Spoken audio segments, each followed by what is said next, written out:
Hello.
तो नहीं है कि सिर्फ हीरो हीरोइन को ले लिया और मूवी पूरी हो गई।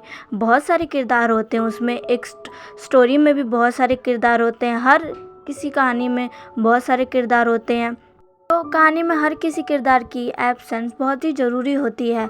हर कोई मूवी बस हीरो हीरोइन को लेकर ही पूरी नहीं हो जाती।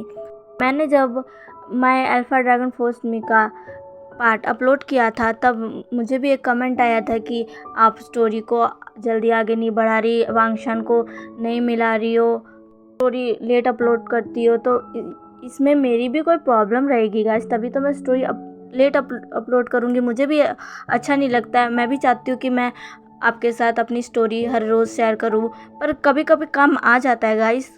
आपने देखा होगा कभी कभी मैं डेली की डेली वीडियो अपलोड करती हूँ, तो इसका मतलब है मुझे टाइम मिला है तभी मैं आपको डेली वीडियो अपलोड करके दे देती हूँ। लेकिन कभी मुझे टाइम नहीं मिलता तो मैं नहीं दे पाती।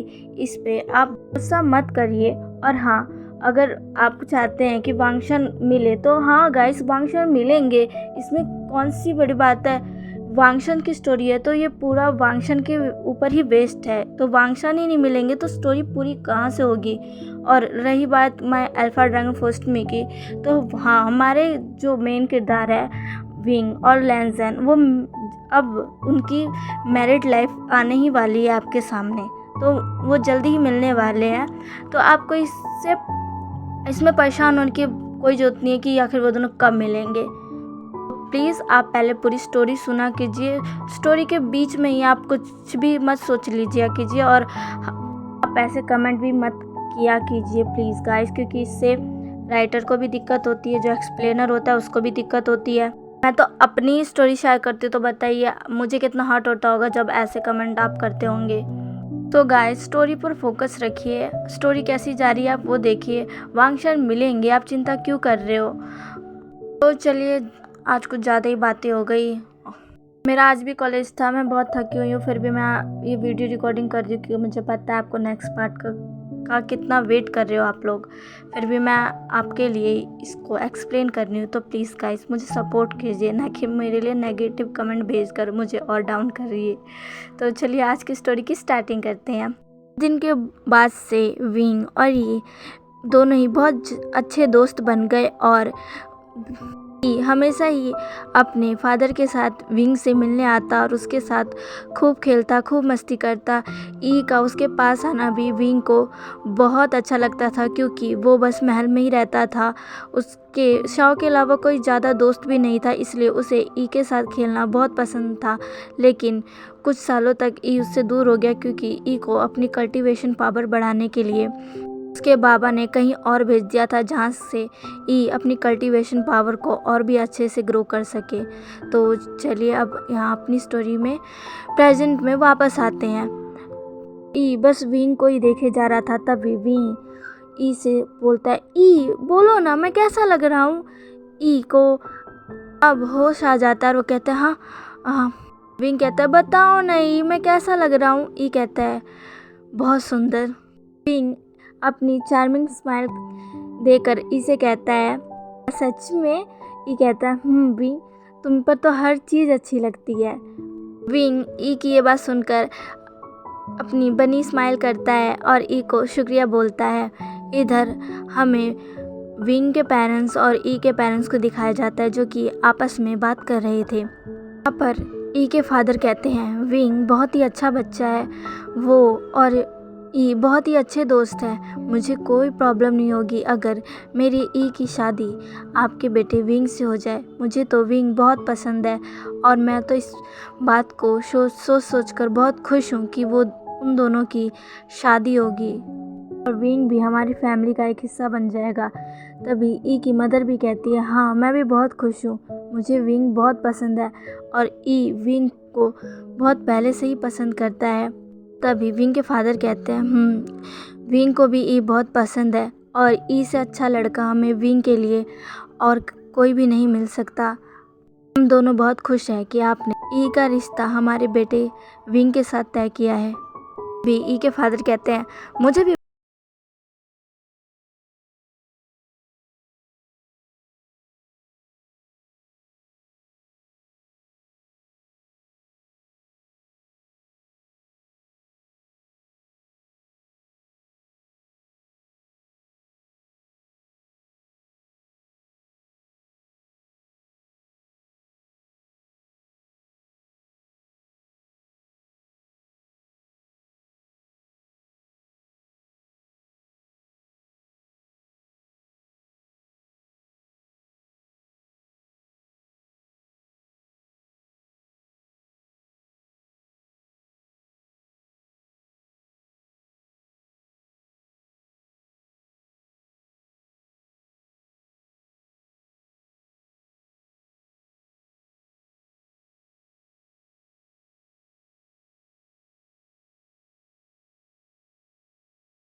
क्या क्या नहीं पता।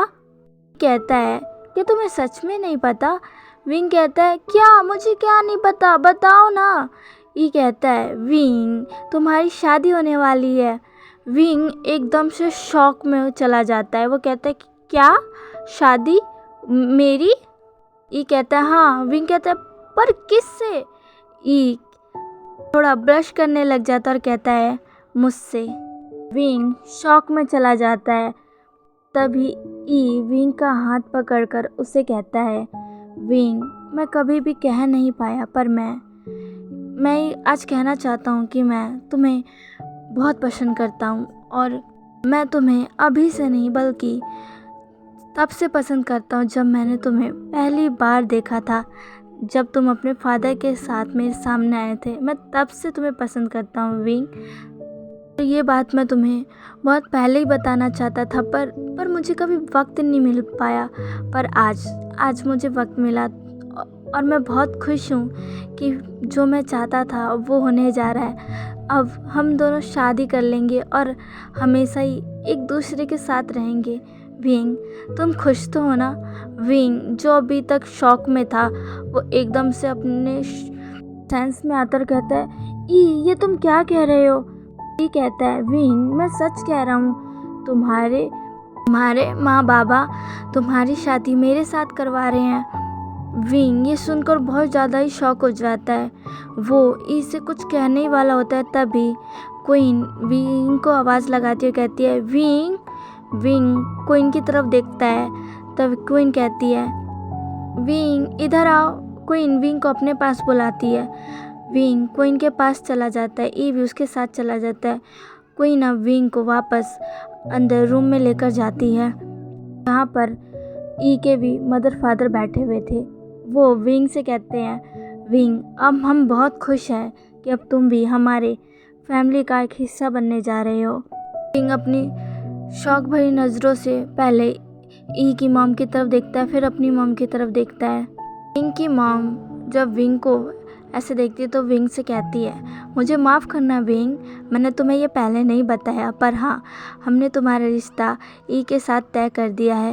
मुझे पता है कि ई तुम्हारा बहुत अच्छा दोस्त है और अब वो तुम्हारा जीवन साथी बनने जा रहा है। तुम और ई अब सोलमेट्स बन जाओगे और हम तुम दोनों के लिए बहुत खुश है। ई की मॉम भी कहती है, हाँ विंग, जब तुम मेरे इधर आओगे तब मैं तुम्हारा बिल्कुल तुम्हारी मॉम की तरह ही ख्याल रखूँगी। तुम्हें किसी भी चीज़ की ज़रूरत हो तो तुम मुझसे आकर बोलना, मैं तुम्हें कभी किसी भी चीज़ की कमी नहीं होने दूँगी। विंग विंग को समझ नहीं आ रहा था कि अभी वो क्या कहे। विंग चीख चीख कर कहना चाहता था कि नहीं, मैं ये शादी नहीं कर सकता, मैं किसी और से प्यार करता हूँ, मैं लंजा से प्यार करता हूँ, पर वो कुछ भी नहीं बोल पा रहा था। तभी क्वीन ई की मदर से कहती है, आप लोग बहुत थक गए होंगे, अब आप लोग थोड़ा रेस्ट कर लीजिए। ई की मॉम भी हाँ में अपना सिर हिला देती है। तभी क्वीन एक मेड को बुलाती है और वो उससे कहती है, विंग को उसके रूम में जाकर छोड़ाओ। वो मेड क्वीन को ग्रीट करती है और विंग को वहाँ से लेकर चली जाती है। विंग जब अपने रूम में आता है तो शाओ वहाँ पर पहले से ही था। शाओ विंग के रूम में खड़ा होकर विंग का वेट कर रहा था। जैसे ही वो विंग को देखता है, वो विंग के पास जाता है और कहता है, राजकुमार, क्या हुआ? आखिर कौन आया है? राजकुमार, आखिर कुछ बोल क्यों नहीं रहे? विंग शाओ की किसी भी चीज़ का कोई भी जवाब नहीं देता है, वो बस सीधा सीधा चलता जाता है। शाओ अब विंग से पूछता है, राजकुमार क्या हुआ है? आप कुछ बोल क्यों नहीं रहे? शाओ अब विंग के सामने आ जाता है और कहता है, राजकुमार बताइए ना क्या हुआ? विंग अपने आंखों को ऊपर कर शाओ की तरफ देखता है। विंग के आंखों में आंसू थे। शाओ जब विंग के आंखों में आंसू देखता है तो विंग का फेस पकड़ते हुए पूछता है, राजकुमार आखिर आखिर क्या हुआ है? आप रो क्यों रहे हैं? राजकुमार, क्या हुआ है आपको? विंग अब खुद को कंट्रोल नहीं कर पाता है और वो शाओ को हक कर ज़ोर ज़ोर से रोने लगता है।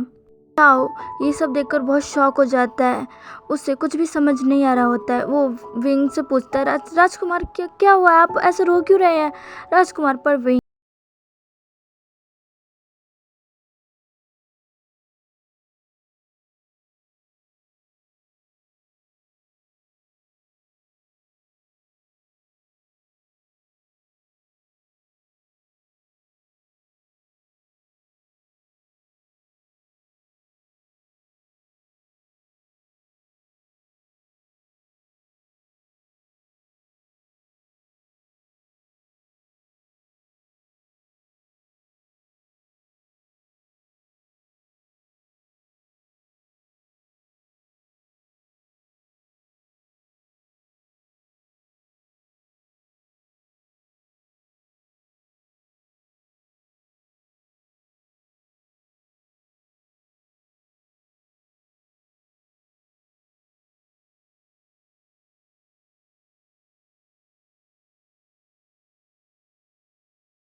जब मैं आऊँगा तो मैं तुम्हारी सारी नाराज़गी दूर कर दूँगा और तुम्हें वो सब बता दूँगा जो भी मैं तुम्हारे बारे में सोचता हूँ। मैं इस बार तुम्हें बता दूँगा विंग कि मैं तुमसे कितना प्यार करता हूँ, मैं तुम्हें कितना पसंद करता हूँ विंग। मेरा इंतज़ार करना विंग, मैं आऊँगा। और इतना कहते ही लैंजन एक स्माइल करता है। हाँ, हमें दूसरी तरफ विंग को दिखाया जाता है जो कि अपने रूम की खिड़की से चाँद को देख रहा होता है। उसकी आँखों में आंसू थे। वो अपने मन में कहता है, लैंजन तुम कहाँ हो? प्लीज़ वापस आ जाओ। मैं तुमसे बहुत सारी चीज़ें कहना चाहता हूँ, बहुत सारी चीज़ें तुम्हें बताना चाहता हूँ। लैंजन प्लीज़ आ जाओ, मैं तुमसे बहुत प्यार करता हूँ। लैंजन मैं तुम्हारे सिवा और किसी का नहीं होना चाहता। लैंजन तुम कहाँ हो? तुम कब आओगे? प्लीज़ जल्दी आ जाओ। भी पीछे से शाओ विंग के कंधों पर हाथ रखता है और कहता है, राजकुमार बहुत रात हो गई है, आपको सो जाना चाहिए। विंग कहता है, शाओ मुझे नींद नहीं आ रही है, तुम सो जाओ, मैं सो जाऊंगा। तभी शाओ कहता है, राजकुमार प्लीज़ ऐसा मत कीजिए, आपकी तबीयत खराब हो जाएगी, आपको प्रॉपर रेस्ट की ज़रूरत है। ने रात का खाना भी नहीं खाया है। विंग ने रात का खाना स्किप कर दिया था ये कहकर कि अभी उसका खाने का मन नहीं है। उसने पहले कुछ खा लिया था जिसकी वजह से उसका पेट भरा हुआ है, पर ये सब सारी चीज़ें झूठ थी। शाओ ये सब जानता था, पर वो विंग की हालत को समझते हुए उसे कुछ भी नहीं कहता है। बहुत मना करता है, पर शाओ उसे खींचकर बेड पर ले आता है और अपने लैप पर उसका सर रखकर उसे धीरे धीरे उसका हेड सहलाते सहलाते उसको आखिरकार सुला ही देता है और खुद उसके पास सो जाता है। यहाँ से टाइम स्किप होता है और आज विंटर फेस्टिवल का दिन था। आज विंग सुबह से ही रात होने का वेट कर रहा था ताकि वो जाकर लैंजन से मिल पाए। उसने 3 दिनों से लैंजन का फेस नहीं देखा था। वो लैंजन को देखना चाहता था, उसे अपने दिल की बात बताना चाहता था। इन दिनों में उसने ई से भी ज़्यादा बातें नहीं की थी। ई विंग से बात करने की कोशिश करता, पर वी कोई ना कोई बहाना बनाकर उसे टाल देता।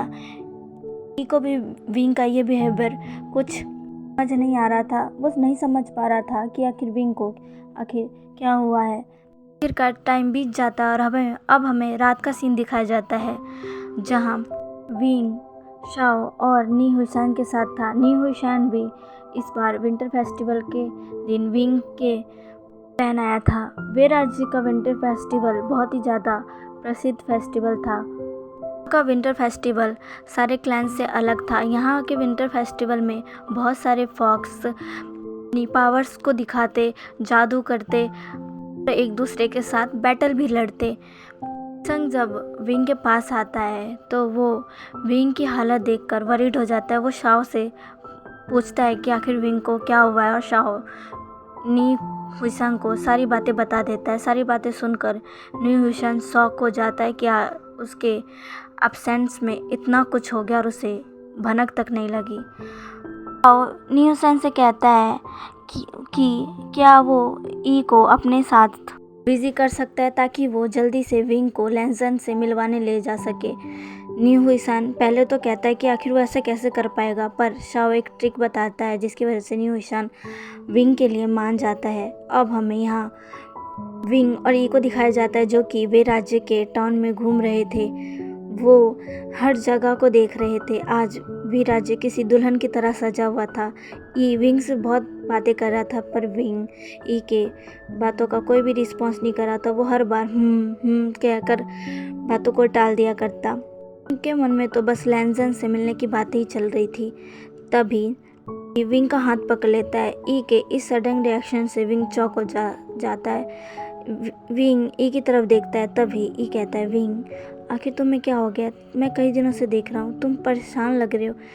क्या कोई बात है? अगर तुम कुछ कहना चाहते हो तो तुम मुझे कह सकते हो। विंग बताओ तुम्हें क्या हुआ है?